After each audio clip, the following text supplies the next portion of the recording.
What's up and good day mga boss? Welcome back dito sa aming shop, Aiming Ace Airsoft. Date today is July 23, 2026. So meron tayong 8 units na for shipping, isang sniper rifle, then 7 na pistols. So guys, proceed na tayo sa sniper rifle. Double Bell 201A kay Boss Robin of Mabini, Batangas. So guys, ito via Lala Move. Ayan. So ito yung unit ni Bossing, VSR-10 na unit only. Ayan, by Double Bell. So guys, ito yung available naming sniper ng Double Bell na VSR-10. Kasi wala tayong stock nung set or nung may kasama ng scope and bipod. So ito unit only. Though may mga inclusions din naman siya sa box. Ranging to guys, siguro stock FPS niya mga around nasa 450 FPS. Then may kasama siyang upgrade na spring. Ranging siya mga around 500 plus hanggang 550 FPS. So iba-iba kasi siya eh. Depende sa unit. VSR-10 na black. Then available din to sa color brown. May mga iba pa tayo ring snipers like yung mga L96. Pati mga assault rifles natin. Madami tayo available guys. So updated naman lahat sa Google Drive. So try na natin tong unit. Guys, kapag sa sniper, pinakaingatan nyo sa kanya is yung kasahan. Ito. So dapat dahan-dahan palagi. Dahan-dahan tataas, then hila, dahan-dahan din. Pag tumigil na, dahan-dahan din tutulak. Yan. So huwag kayong manggigigil sa pagputok sa sniper or kapag sa pagkakasa kasi kalimitan doon agad nasisira ang sniper. Yung iba kasi gigil ko masa eh. So yun, doon siya nasisira. So dahan-dahan lang naman. Then isa pa nga palang tip, huwag nyong isi-stay na nakaganyan. Dapat lagi nyo siya ipupush. Huwag nyo isi-stay na matagal.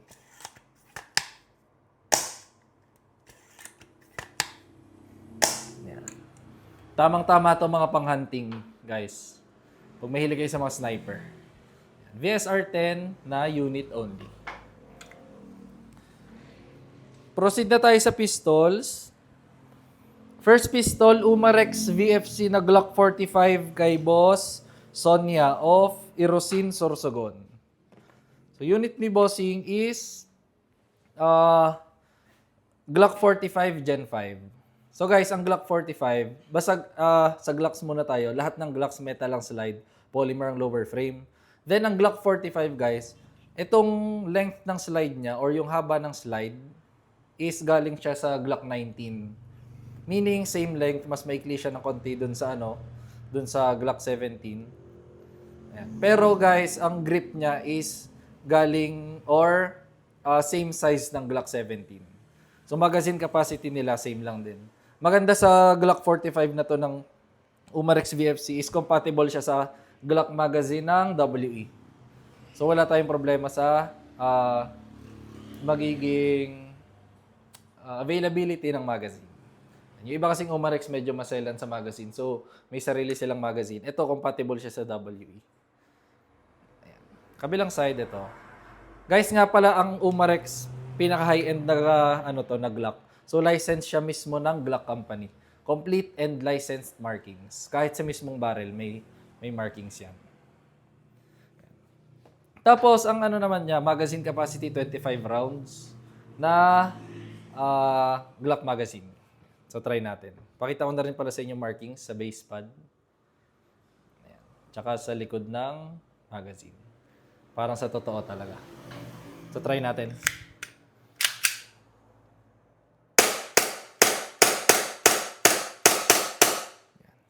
Sobrang solid ng blowback, guys, as in.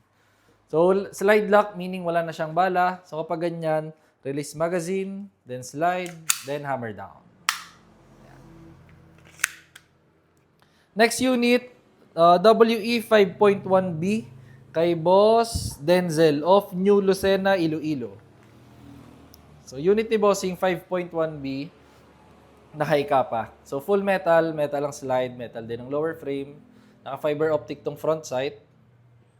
Ayan, guys. Tapos ang design ng 5.1B, siya, naka-split slide. Ayan. Split slide. So ito lang mismo yung slide niya. Ayan. WE guys, sobrang recommended namin to.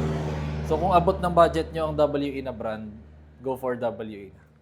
kahit anong unit sa WE, maganda yan. So try natin. Magazine capacity, 30 rounds na high capa magazine.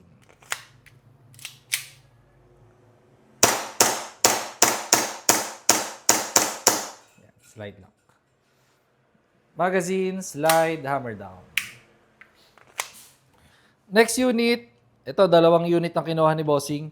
First, ni Boss Godofredo of Butuan City, Agusan del Norte. First unit ni Bossing is ENC 1104. So guys, available na ulit to. Dami naghahanap nito. Glock 17 na TTI ng ENC. Metal lang slide, polymer ang lower frame. Napakaganda ng markings ng ENC. As you can see, kabilang side, Combat Master. Ito yung Glock 17. Available din tayo sa Glock 34 and Glock 19 na TTI. So guys, ang mga Glock 17 Gen 5 ng ENC, Glock 18, Glock 19 Gen 5 available na ulit ha. Try natin.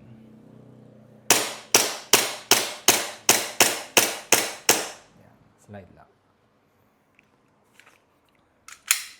Second unit ni Bossing, Double Bell 303.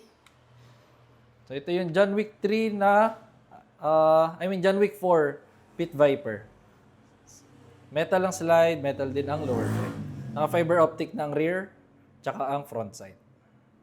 Ayan. Kabilang side, nandyan yung markings niya ng Pit Viper. So try natin. High capa magazine din, 30 rounder.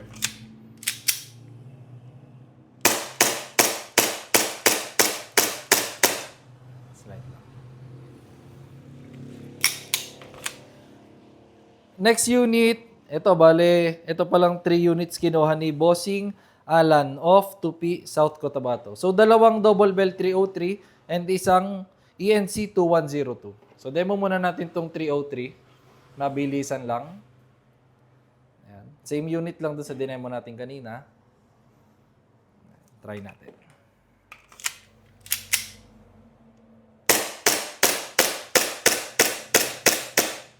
Slide lang. Yung next unit na 303 ni Bossing. Yan, pakita ko na lang mabilisan.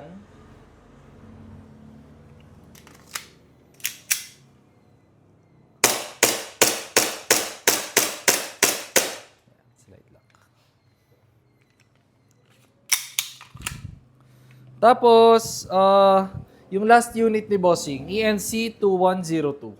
So, ito yung John Wick 3 Combat Master ng ENC. Same lang, metal lang slide, metal din ang lower frame. Fiber optic na yung front side niya. May mga naka-engrave na marking siya dito. ENC. Same magazine lang, high capa magazine.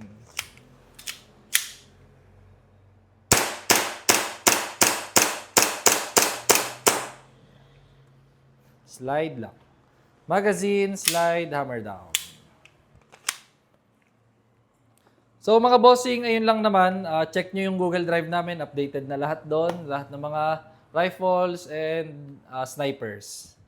So yun lang mga bossing. If may inquiries kayo, message lang sa aming page, Aiming Ace by CJO. Thank you.